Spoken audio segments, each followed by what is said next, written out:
Ciné-moi. Je veux faire du cinéma. Roussi-moussi. Dis Célia, comment font les gens pour disparaître au cinéma? Très bonne question Camille. Pour faire apparaître ou disparaître des gens au cinéma, on utilise des effets spéciaux. Dès le début du cinéma, il y a plus de 125 ans, les réalisateurs qui voulaient raconter des histoires fantastiques ont utilisé des trucages pour montrer des choses qui n'existent pas. C'est la magie du cinéma. Aujourd'hui, beaucoup d'effets spéciaux sont conçus sur ordinateur. Mais à l'époque, les réalisateurs devaient redoubler d'imagination pour inventer des façons de nous surprendre avec les moyens du bord. C'est Georges Méliès, le premier à avoir utilisé des effets spéciaux dans ses films. Et ça se comprend, parce que Georges Méliès, avant d'être un réalisateur, il était prestidigitateur. Et il le faisait tellement bien que c'est même devenu sa spécialité. En faisant ça, il est l'un des premiers à avoir compris que le cinéma servait aussi à divertir et à faire rêver.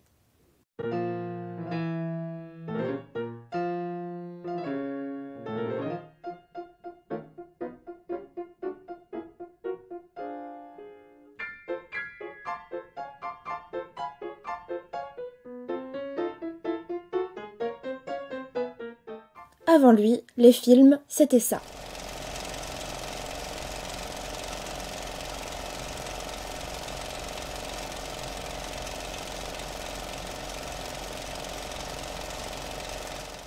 Alors oui, c'est moins impressionnant que Méliès. Mais quand les frères Lumière, inventeurs du cinéma, ont projeté ce film pour la première fois, le public s'est enfui de la salle en pensant que le train allait les écraser. Et c'est normal, parce que le cinéma, personne ne savait ce que c'était. Aujourd'hui, des images qui bougent, on en voit partout. Mais en 1895, c'était vraiment la première fois. Alors imagine-toi l'effet que pouvaient avoir les films de Méliès.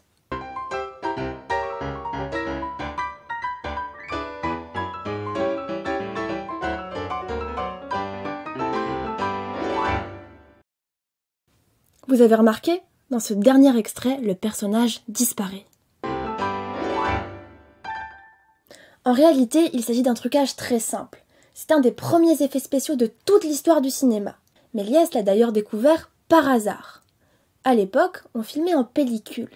C'est un système de machinerie très complexe qui nécessite que la bobine tourne en continu pour capter plusieurs images par seconde et ainsi créer l'illusion du mouvement.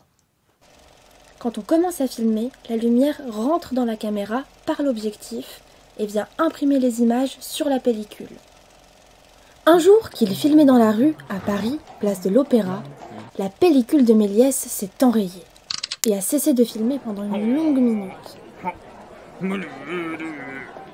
Quand il a pu regarder les images de cette journée en recollant la pellicule cassée, il a été surpris de découvrir que d'un seul coup, un homme qui se promenait avait été remplacé par une femme et un omnibus par un corbillard.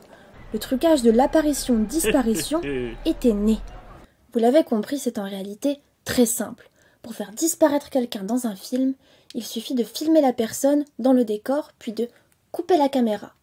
Pendant ce temps, on retire la personne du cadre et on rallume la caméra. Et voilà, le tour est joué.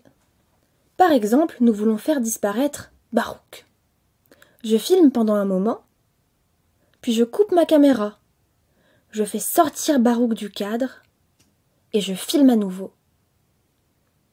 Une fois mis bout à bout, ça donne ça. Mais on peut faire des choses encore plus rigolotes.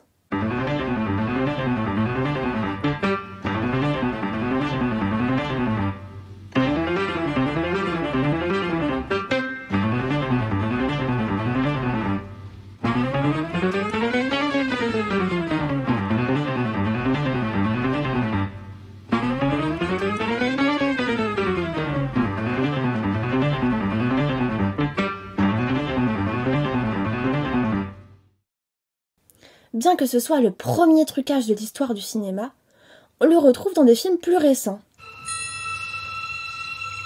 Le lit.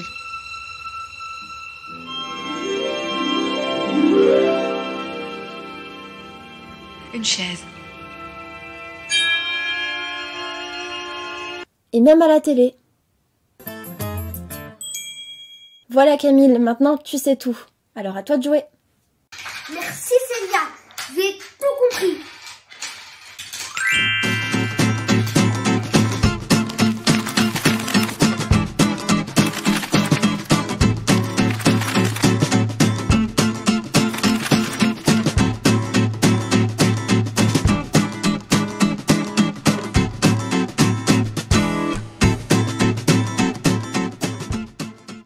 Si toi aussi tu as tourné tes vidéos d'apparition ou de disparition, n'hésite pas à nous les envoyer à l'adresse mail qui s'affiche ci-dessous. Nous partagerons les meilleurs sur la page Facebook de l'Institut français.